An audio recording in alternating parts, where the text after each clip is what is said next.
মেয়াদ পার হয়ে গিয়েছে অনেক আগেই। সেই মেয়াদ উত্তীর্ণ ভোজ্য তেল বিক্রি হচ্ছে রমরমিয়ে। নদিয়ার শান্তিপুরে গোবিন্দপুর এলাকায় দীর্ঘদিনের একটি পাইকারি ভোজ্য তেলের গোডাউনে হানা দেয় রানাঘাট ডিইবি। সেখানে দেখা যায় তেলের প্যাকেট ও বোতলের গায়ে ব্যবহারের যে শেষ সীমা লেখা আছে তা পার হয়ে গিয়েছে অনেক আগেই। গোপন সূত্রে প্রশাসনের কাছে আগে থেকেই খবর ছিল আনন্দ সরকার নামে ওই ব্যক্তির গোডাউনে বেশ কিছুদিন ধরে বিক্রি হচ্ছে মেয়াদ উত্তীর্ণ হওয়া সর্ষের তেলের বোতল। এই খবর পেয়ে সেখানে হানা দেয় রানাঘাট ডিইবির আধিকারিকরা। যে অভিযোগ ছিল তার সত্যতা মেলে। প্রাথমিকভাবে দোকানের অনুমতিপত্র খতিয়ে দেখেন ইবি আধিকারিকরা। এ বিষয়ে অবশ্য ওই গোডাউন মালিক আনন্দ সরকার কোনো প্রতিক্রিয়া দেননি। তবে তাঁর দাবি, দীর্ঘদিন ধরে সততার সঙ্গে ব্যবসা করছেন তিনি।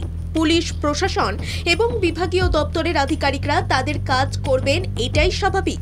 তবে মেয়াদ উত্তীর্ণ হয়ে যাওয়া তেলের প্যাকেট ও বোতল প্রসঙ্গে তিনি কিছু বলেননি। এদিন ওই গোডাউনে হানা দেওয়ার পর যা দেখা গিয়েছে সে সম্পর্কে ডিইবির ডিজি এবং আধিকারিক জানান, পরীক্ষা করার পরে তবে বোঝা যাবে ওই তেলের গুণমান কেমন আছে। রিপোর্ট বিরুদ্ধে গেলে আইনানুগ ব্যবস্থা নেওয়া হবে ওই ব্যবসায়ীর বিরুদ্ধে। এলাকার পরিচিত ওই ভোজ্য তেলের গোডাউনে এইভাবে প্রশাসনের হানা দেওয়ার বিষয়ে এলাকায় চাঞ্চল্য সৃষ্টি হয়।